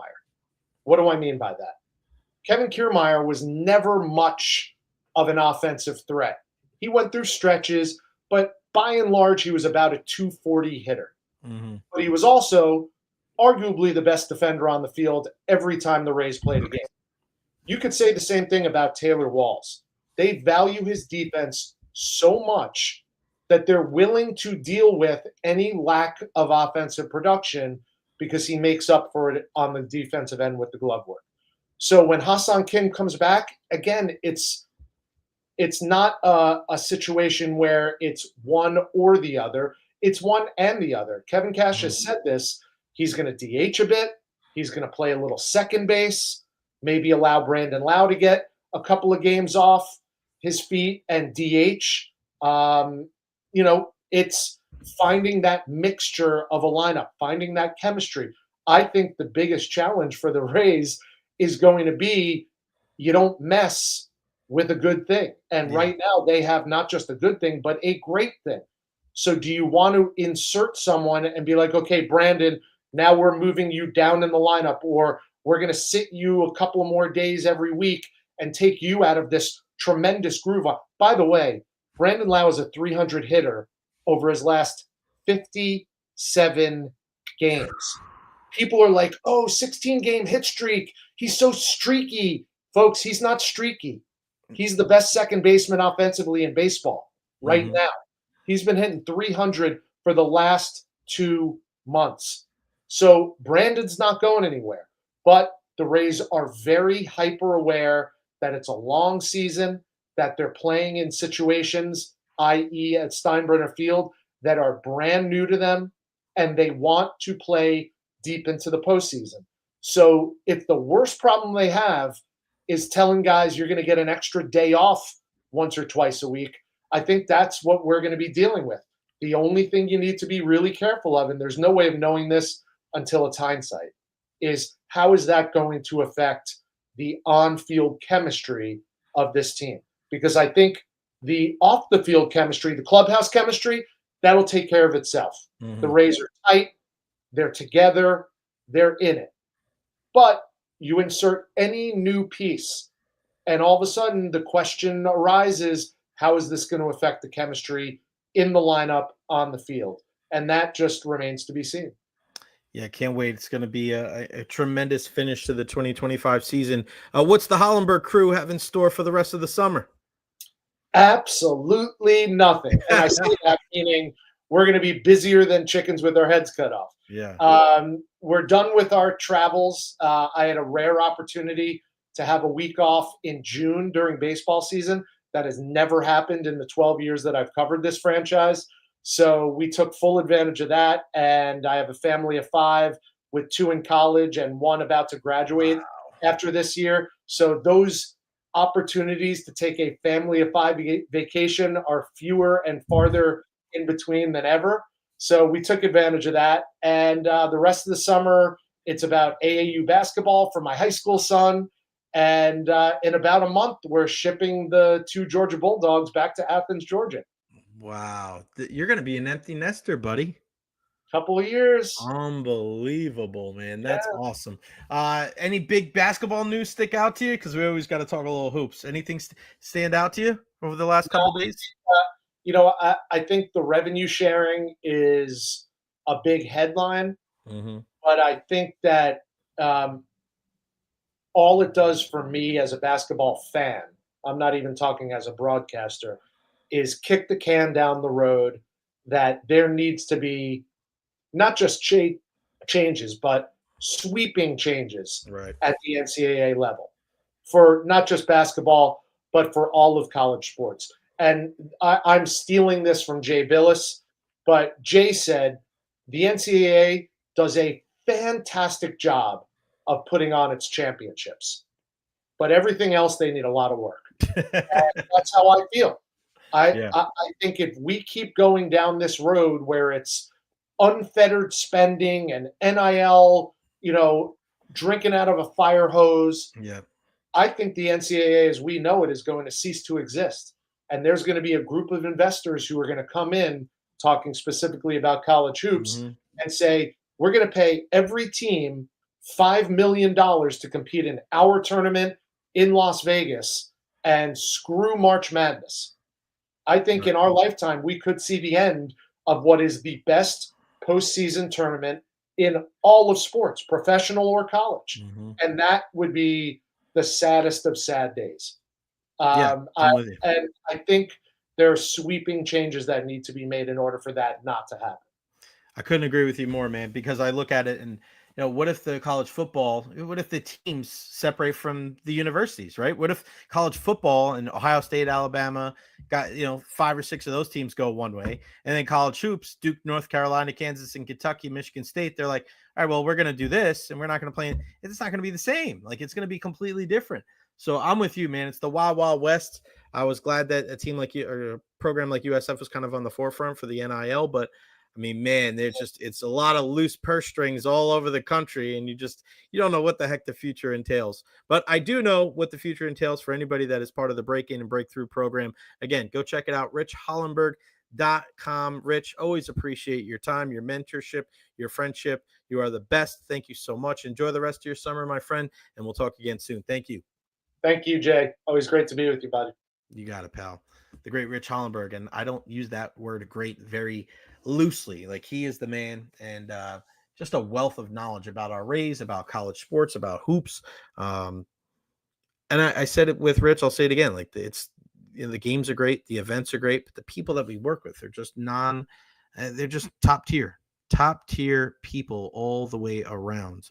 Let me see if we have any other big news. I know Gage Gonsalves is speaking right now with the media. Ryan Lindgren, former Rangers defenseman, Colorado Avalanche defenseman, signs a 4-year, $4.5 million deal with the Seattle Kraken. Just announced by the Rays, Shane McClanahan slated through a full intensity bullpen session today. That is good as well. Joel Armia, 2-year deal, $2.5 million for him with the LA Kings. I just saw it looks like the New York Rangers are working on a deal to send Keandre Miller to the Carolina Hurricanes. Wow. I want to talk about a guy that's going to be able to go to a place that hopefully for him get the most out of that. It's a big body, fantastic defenseman at one time, just really struggled the last couple of years with the Rangers. Thatcher Demko, a 3-year, $8.5 million deal with the Vancouver Canucks. This is a wild freaking day in the NHL, in the NBA. If anything is said by Gage Gonsalves, we'll definitely pass that on to you. Wow. Pretty nuts. Pretty nuts. Make sure you follow me on all social media platforms, Facebook, YouTube, Twitter, Twitch, TikTok, Instagram. I am everywhere. Like and subscribe on YouTube as well. Shout out to our guy, Honest Hammer. Amen, Rich. Awesome purpose in helping the future generations. Great stuff as always. Break in, breakthrough, richhollenberg.com. Go check it out for sure. Tanner Jeannot going to the Boston Bruins, Connor's Music Company, chiming in a 5-year deal. 5 years for Tanner Jeannot. Man, people are still spending a ton of money on guys that have some size, guys that play with some physicality, but man, he has really not lived up to those lofty expectations when when the Nashville Predators traded him to the Tampa Bay Lightning for all those draft picks and Cal Foote. Went to LA, wasn't really a big factor there, and now he goes to Boston. We'll see what they can do up there as Brad Marchand does not go back there. He stays in Florida. They still have David Pastrnak and Jeremy Swayman and Charlie McAvoy, but Boston is definitely on the bottom of the division, looking up to the rest of these teams. We'll see what kind of adjustments they make going forward. All right, let's finish the show with some fun. It's our good pal, future Savannah Banana and World Series champ, JD Urso, checking in. Where are you right now? What's up, Coach? I'm here at Banana Land. Got some of the boys working out behind me, but yeah, we're in Savannah. Nice, man. Savannah Bananas. Just take everybody through the process, man. You will talk a little bit more about the specifics of UT winning, because this is the first time that we've spoken since you guys were able to be national champions. But take us through the thought process of going from UT, finishing up your college career, and how you ended up joining up with the Savannah Bananas organization. Yeah, absolutely. I mean, it was definitely pretty wild. It started with a guy I used to compete against in Chase Acuff, who did his last 2 years at Rollins College. And he reached out to me through Instagram and said, "Hey, do you know anybody who might be interested in trying out for the Bananas?" And I hit him back right away. I said, "Dude, me, please." And that night, Coach Vava, who's the head coach of the Party Animals, reached out to me through Instagram again and just introduced himself and told me that he'd like me to make a trick shot video. So the next day, I ran out there to UT. I said, "Hey, Pops, I need a couple extra ground balls today, but not the usual ground balls. We're going to do some trick plays today." And he was pretty fired up. We made the video. I sent it over. And the next day, the Bananas gave me a call, the recruiting coordinator, Barry Aldridge.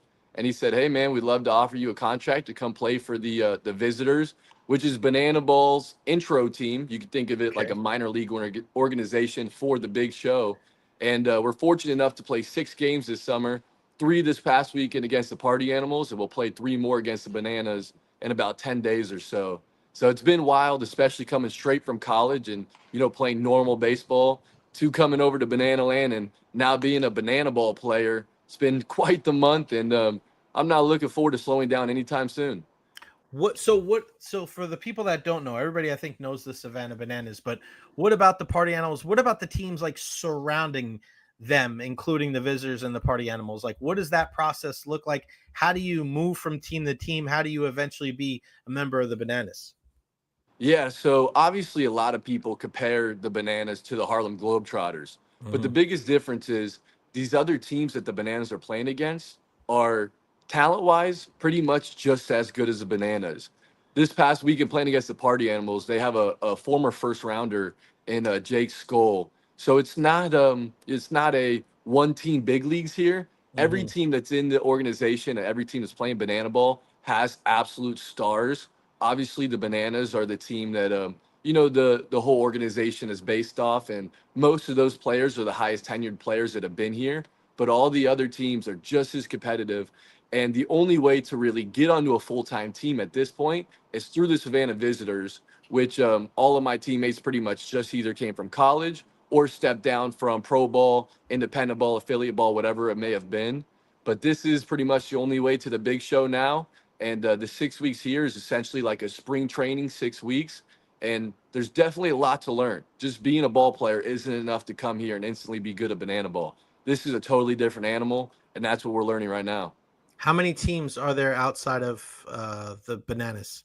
So there's 3 other teams, so 4 total with the Bananas. And a lot of the diehard Banana fans know that it's expanding to 6 teams. There's going to be a public draft in October. And there's going to be 2 new teams announced. The mascots and the team names have not yet been announced, but the fans do know 2 more are coming. So that will put the league at 6, and we're going to compete. Everybody's going to go at it. It's not going to be a Globetrotter-esque league. It's going to be competitive, professional Banana Ball. And I think people are going to start to realize that there's athletes on every single team that are phenomenal athletes, all-stars, and they're going to be fan favorites. So now you're a member of the Visitors. What do you have to do to put yourself on the map to continue to kind of climb that ladder to eventually be a member of the Savannah Bananas one day? Well, I think, the first step and the most important aspect of the reason why we're here is to serve the fans. This is fans first entertainment. Everything we do is to put a smile on somebody's face, either in the stands, watching ESPN, or watching YouTube back home. And so that's definitely number one, is the fan interactions. I can't tell you how many kids I get to meet, whether if it's, just being in the line at Chipotle, or they do make their way out here onto the field, and just a 30-second conversation. And I'll get a DM later that night by the kid's mom, and, hey, you have no idea how much you impacted my kid's life today. He hasn't stopped smiling since he got home. And so those are the biggest aspects we look at. And then obviously the social media aspect's big too. A lot of these guys have awesome followings, and it's always a plus to be able to share a message and have more people receive it. I think most people would agree Coach Rack is probably, at least top two right now in that fan engagement. And he's able to go out there and make such a positive impact, whether it's teaching the game of baseball or teaching the game of banana ball to these kids, or spreading positive information, whether it's, from God or Jesus Christ, spreading a little bit of religious information, or just positive vibes, encouraging young athletes to keep trying and keep playing the game of baseball, because we know it can be so frustrating. So we're able to inspire somebody and make them realize there's more to this game than just, hitting a double. That's really when we're doing our job. And obviously the third aspect is performing. You go out there, the umpire says play ball, and now it's time to go be an athlete like we always have been. That's the aspect I think most of us just kind of black out and go play banana ball like we've always played baseball. It's a little bit more wiffle ball mentality, but this time of 14,000 fans watching. So just a little bit different, but we're having a blast. I've already seen some trick plays from you. I know this is a different aspect altogether from what you're used to playing, more of a traditional type game. But how do you practice the trick plays, and what else do you have up your sleeve over these next couple of games? Yeah, that's the awesome part, is the process that made us successful in the game of baseball doesn't really change. All that changes is now what we were practicing. The routine ground ball hit right at me doesn't look like it used to anymore. Now I'm starting to test my limits with, all right, can I bounce the ball between my legs and throw it on the run and get him out? Okay, now can I do around the world behind my head and bounce it? Maybe do a little transfer between the legs, behind the back, and get it over there. Because the main thing is these guys are running hard 90s. Nobody's slowing down trying to let you make a trick play on them. That's the last thing the hitter wants, is for somebody to do a trick and throw them out still. So you got to have that same internal clock that you've always had playing baseball. But now we're starting to test the limits of what we can do with the baseball once we catch it. And that's the most fun part, is we come out here and we're in an environment that they tell us, hey, feel free to fail. Feel free to try something and, look a little silly when you miss it. That's how you really learn your limits. You learn, okay, this is a new trick play nobody's seen before that might be able to be debuted in 2 weeks or so. But they definitely tell us when the game starts, don't try anything that you haven't been successful with in practice, in the scrimmage games. And that's what leads to us being successful out there, is trying these plays hundreds of times in the scrimmages with runners running. And then when the lights turn on, it's time to give it a test. And if you fail, you fail, but you can't make a trick play without trying. What was it like, your first trick play? What was that like to be able to, knowing that the ball's hitting, knowing that the ball's hit to you, knowing that you're about to do this, and then to be able to perform it and actually have it work, and then, give yourself, some love there on TV. Everybody seemed to be really happy about it. Yeah, it was definitely awesome. And, to hit the trick on the first time I tried it was definitely a goal of mine. That play specifically, I take the ball and I bounce it between my legs and I catch it again with the glove in front of my legs. It's really nice when that ball's hit a little bit off your left foot, because now you can just kind of swing the glove in rhythm rather than catching it in between the feet and having to kind of create the own rhythm yourself. It worked out perfect. That ball was hit, medium to hard, which is what you want, because the harder the ball's hit, the more time we have to throw them out. But definitely a little bit of a blackout moment. Once the ball was in the air and I could see the trajectory was, going to hit the first baseman in the chest, I then thought about, how can I entertain these fans a little bit more? Gave them a little wave. Come on, guys. Got them going. But, to explain the feeling of 14,000 fans cheering for you, it's tough. It, a lot of it, you kind of just black out. And that night, you're laying in bed, you're just like, wow, that was so much fun. But looking forward to doing it again in a few days, and this time against the Bananas at home. But Louisville, Kentucky was amazing. Shout out to those fans for sure. what can fans expect to see from you on the field over there at third base? What kind of tricks do you have up your sleeve? Because I know that every single time the ball gets hit down the line now, people are going to be expecting big things. Yeah, I think you can expect to see me stay at third base, for the most part moving forward, starting to really find a home there and really enjoying playing the hot corner. You can definitely expect to see some more trick plays. The one that I'm looking to break out next is similar to the one I hit in Louisville, but instead of going between the legs, I'm going to go all the way around the back. I call it like a little around the world, and hopefully catch it with the glove. We're going to have to drop down the arm slot a little bit lower, create a little bit more angle around the diamond to get it to the first baseman. But that's what's coming next is the around the world. Once we get that one done, I want to do the one behind the back, bounce off my left foot, back up to me. That's going to be the third one coming soon, but I'm not going to stop testing the limits. I'm going to keep going. When you fail the trick plays, you kind of feel like you made an error in baseball, but at the end of the day, that's part of the job. It's part of what the fans want to see, and we're going to give them what they want. I like that. You got to take off your hat, knock it off your hat, do some crazy stuff. Rest it on the sunglasses. I'm sure there's plenty of ideas that you have. All right, so this is the first time we've spoken since winning the national championship. Congratulations on that, number 10 total for the University of Tampa. You were the guy that caught the final out. I was actually talking to the great Tony Saladino yesterday, and how special it was to be able to have you and Nico and Cole Russo, three guys that you can't write the history of Tampa baseball without those three last names, Urso, Russo, and Saladino. What was it like now that, you have a little bit of time, look back on it now that it's been, a couple of weeks since you guys were able to win the national championship? What can you say about that? What can you say about that experience with your team, with your teammates, and with your dad? Yeah. Sorry, there's a car driving by. No, you're Blast good. some You're music. Hope you don't hear him. No, But you're good. everybody talks about you win a national championship and that bond you have with your brothers lasts forever. And as a guy who hadn't won a championship, you hear that and you're just kind of waiting to experience what that actually means. And like you were saying, to be able to do that with hometown guys that I've known since I was real young.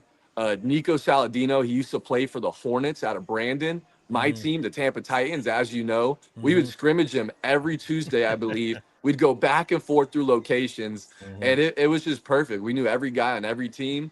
And, to be able to meet up with him in college after playing against him when he was at Brandon High School, then Bloomingdale High School, it's like, wow, we're finally on the same side. And it felt a lot better than competing against him. And Cole was a little different because he played on the same team as my little brother. And being able to watch that Tampa Blades team when they were 8 years old and just knowing that every athlete on that team was going to be special. And then to be able to be with Cole, who's a few years younger than me, but, both at the time seniors and leaders on our team, it was just so beautiful. And, I think 2.5 weeks has gone by since we won it. And it's just a cloud nine feeling every day, wake up. And I can't lie, I find myself clicking on that Instagram reel to watch the dog pile a couple more times. I think it's definitely going to be a summer that is not going to end until that ring ceremony, and just being able to enjoy what we accomplished every day. Because as a fan of UT for so long, I think I understand better than most people. That was a mountain to climb. That was tough. Being in the losers bracket is not what you want in playoff baseball. And to be able to just survive in advance, it was like just being 1 inch from death for 2 weeks, but never getting there, and just always finding a way to claw our way out.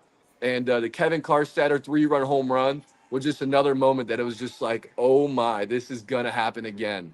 But wow, Yeah. what a 2-3 week span that was. Yeah, thank you to Kevin Karstetter because he kept that 3-run home run still to this day. I think one of the biggest swings of the bat in the history of University of Tampa baseball. One thing that, talking to your dad a couple of weeks ago and I know a lot of people want to make the story about you and your dad, right? But your dad would say like, it was more than that. Not to make light of it, but it's just like, it really was a team. Everybody did it together, but as much as I know dad wants to say that, like it's special. I think I saw that you guys are only the second ever D2 father-son combo to win, if I'm not mistaken. But to be able to get that moment, I think one of the best moments is they give Cole the trophy and Cole walks over and he gives it to you and your dad. I mean, what was that moment like? It's one thing to catch the final ball. You put it in your back pocket. You still have the ball? Of course, of Of course. course. Where I'm is never it? putting that thing down. I Where is left it? that back home in Tampa with Dad. It's already Yeah, in the trophy case of our nice. house, and I think it's gonna stay there. What was it like? You celebrate the dog pile, and then you finally meet dad, and you embrace on the field. Can you put into words what that emotion is like? You always dream of it. You've watched it from the sidelines. You've been on the field as a fan, but to be able to be such a big part of the team and to be able to embrace him after that victory, what was that like? Yeah. I mean, it was beyond special. To explain it, it feels like 23 years of hard work, of grinding. And you guys got to understand, like, I know you saw it firsthand, Coach Jay, that, I started off as a ball player who loved the game, but a ball player that had a long way to go physically. Mhm. And for 20 something years, I asked my dad, hey, will you train me today? Will you train me today? And he never one time said no. He never one time even hesitated. And it wasn't a one bucket and we're done type of deal. Some days we were there for hours, 5, 6 bucket of balls. And to be able to achieve a goal that big with basically your partner in crime from the beginning, the individual who made me who I am as a human and as a baseball player, and then to be able to see that smile on his face and just hug him and pick him up. I think the only way to explain it is I received a text from one of my best friends, Hayden Erb, and he said, "Does it all make sense now?" And I think Mhm. that's the best way to put it. And I just Right. responded back with 3 letters. Yes, it all makes sense now. Like that is, I think, the only way I can explain it. Everything I went through, everything we went through together, everything those teams that I played on that didn't achieve that goal, winning the national championship, went through, it all makes sense now. And it's just to end the career on the mountaintop. I mean, I think that's the only way to do it. I want to ask you about the support from the family and the other people, because it's been so impressive the last couple of years going there and seeing how many people that would travel from Tampa to Cary, North Carolina, to stay there for those the week and the games. And your mom's somebody, she's the last Urso to get on the show. The support from your mom and your brother and your grandparents and cousins and everybody's family, the Saladino family, the Russos, and just every family, everybody that was out there. What is that like? And starting with your mom and your brother, to be able to have that just never ending support, and to just know that when you look up into the stands, it's never empty when UT is playing. Yeah, no doubt. And my mom specifically, the gratitude I have towards her, I don't think I could ever explain. The only downfall to the job my dad has was he wasn't able to be at a ton of games that were, Mhm. in the summer or, in the spring, that he had his own obligations to his team. And when that happens, you have your mom right by your side. You're waking up at 6 a.m. to her tapping you on the shoulder. Hey, it's time to go play today. Mhm. Driving to the games with mom. The game ends, going to dinner with mom. I mean, every aspect of every trip through travel ball, I have to just be thankful for her and the sacrifices she made and the encouraging words that she would give me after a tough game or before the game. I mean, I just can't even explain how much my mom means to me. And I know in her heart, UT baseball is always going to be a huge aspect of it. And Mhm. her and my dad right now, they're in Italy. They're on the beach as we speak right now. And I hope they're just enjoying themselves because my mom, she had to go through that emotional roller coaster of my baseball career, the ups and downs of it. And she sacrificed just as much as any of us. So always going to be so grateful for what she did for me. And my grandparents too. They lived in Lake Elsinore, California. Their daughter, my mom, met my dad. All of a sudden, they're introduced to this game of baseball. And then my mom tells them, hey, by the way, I'm having a kid, me. Then a month later, hey, by the way, we're going to move across the country to Tampa, Florida, because Joe's going to take a job that's going to end up being the best job Mhm. that you could ever get offered, pretty much. They did not hesitate to move across the country with us. They were at my T-ball games, my travel ball games, my high school senior day, college senior day.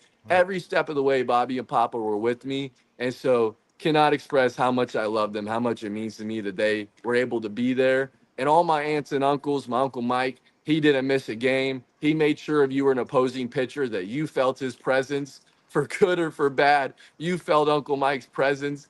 And my Thea, all my aunts and uncles, they just supported me till the end. And they're still texting me, asking how Banana Ball is going.